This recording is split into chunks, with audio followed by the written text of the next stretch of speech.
Consider this scenario. A small business owner decides to apply for a loan through a government program so that she can open a second store in a neighboring town. She creates an online account, providing the necessary information to verify her identity, such as her name, home address, email, phone number, and social security number, before completing the application online.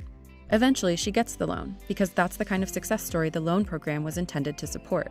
But there's a catch. It might be a ruse. A malicious actor might have stolen a person's identity using information from various public sources and applied for the loan with no intention of paying it back, defrauding the agency and ruining the credit of an innocent person. This is one of the many possible scenarios that result in billions of dollars in waste, fraud, and abuse every year. Online transactions are especially vulnerable to fraud because agencies often struggle to confidently verify the identity of a person conducting a transaction.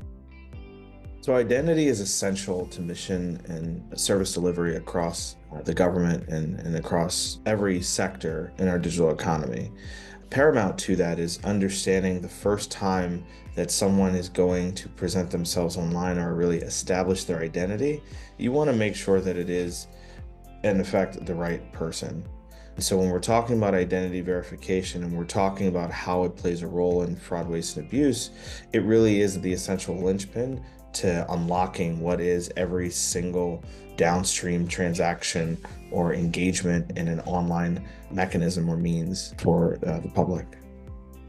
This is why identity proofing is so important. Identity proofing, or identity verification, refers to the process of gathering data and analyzing signals to confirm an individual's identity and assess the risk of conducting a transaction with them.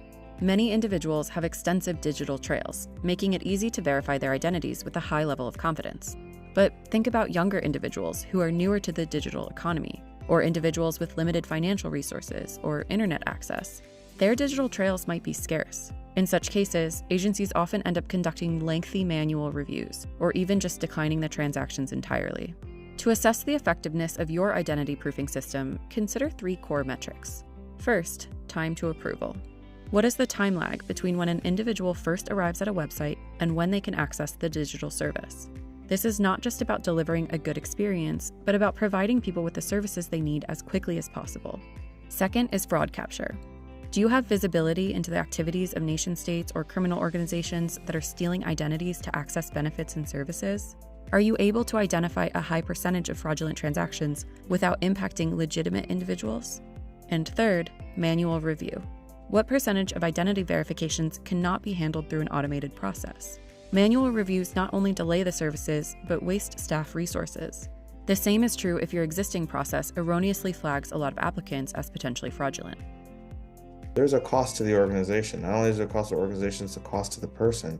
This can be the time in which it's taking someone to be able to access that service or benefit, or the overall cost of what it is to have someone who's engaging in a brick and mortar facility in some way, shape, or form in order to process the transaction. All these things basically lead to waste. And by evaluating measures such as these, you're able to drive greater efficiency in digital service delivery. The key is to use an automated identity proofing system that uses artificial intelligence and machine learning to verify a person's identity quickly and with a high level of confidence. Here's how that would work with a person applying for a small business loan. As before, she provides a variety of information to confirm her identity. But now, working behind the scenes, the identity proofing system cross-references her information against hundreds of trusted sources, such as credit bureaus, telecom providers, public records, and financial entities. The system also evaluates her device. Is that device typically associated with that person? Does the location of the device reflect the person's alleged location? Is all this information presented in a way that it's consistent with a real person? Or is there a pattern that indicates fraud? Taken together, all this information provides a holistic view of the individual that enables the agency to reach a speedy decision and extend the loan.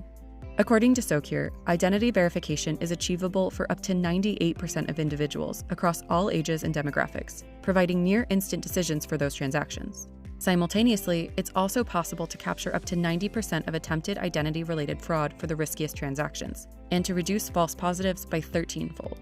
Agencies often assume they must make a draconian trade-off, sacrificing the user experience for fraud prevention, or vice versa, while putting up with the waste and inefficiency that comes with traditional verification processes. But with a modern, automated identity proofing system, that is no longer the case.